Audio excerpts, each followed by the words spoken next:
everybody! Welcome back to our science class. Today we will be learning exciting things about science. So if you are ready, come and join me and we are going to have fun together. The activity that we are going to have for today, kids, is on page 17 of your science book. Today we are going to talk about using force on the playthings. You have learned that force is the pull or push of an object. Now let's try to study the pictures and find out what kind of force is being used. For the first picture of a plaything, we have here a wind-up doll. What force should be properly used on it if we are going to move the wind-up doll? Pulling out force. Okay, pulling out force. Pull it.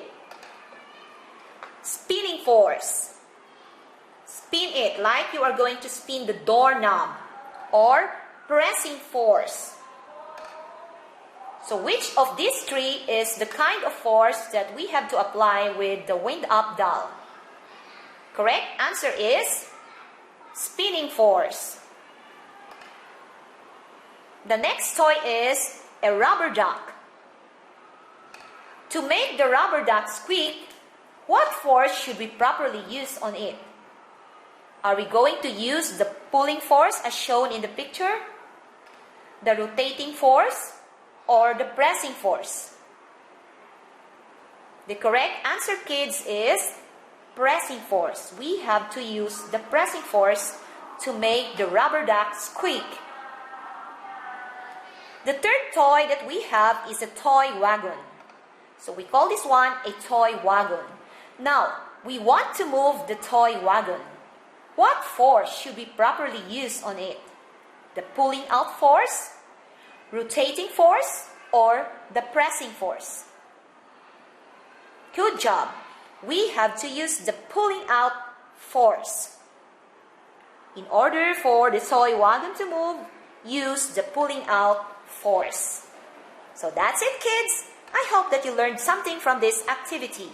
Now let's turn on page 18.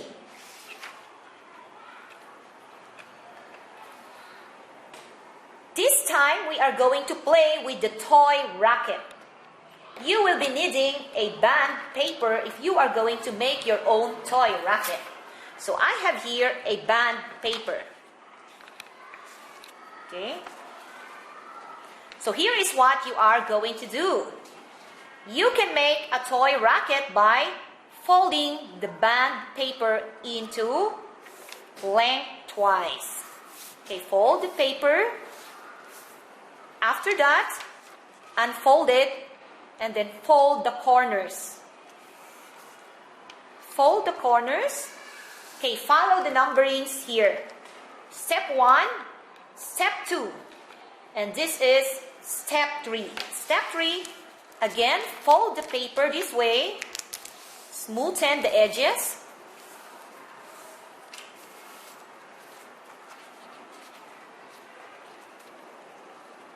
Okay, and then you have to fold again. Fold again.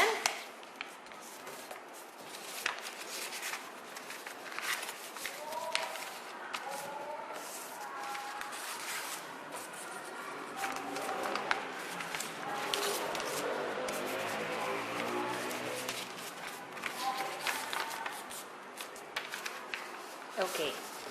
And then make again another fold.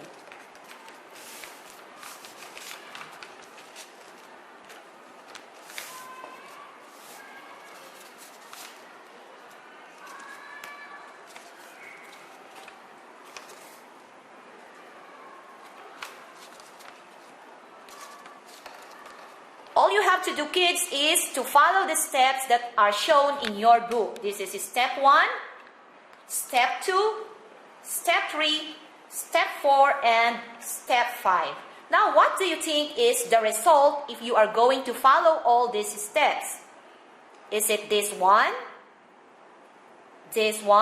or the last one? The result will be this one. So you have to put a tick inside this box. Now, for the next activity, you have to put a tick in the box. So these are the boxes that uses force on it. Which box uses force on it? Is it pushing force plus gravity force or pushing force plus pressing force? What do you think is the correct answer? The correct answer is this one, pushing force plus pressing force. This is the kind of force that we use in making the toy racket. Pushing force and pressing force. Now, after doing the activity or playing with the toy racket, what do you think is the result or the test result? You have to put a tick in the box that uses force on it. You will now refer to the activity that you did, which is the folding of the paper and making it into a toy racket. What kind of force did you use? Is it the same as your guess? Then, if it is the same as your guess, you have to put a tick inside this box. That's all for today, kids. I hope that you enjoyed our activities and you learned something. I will again see you on our next video clip. Bye-bye!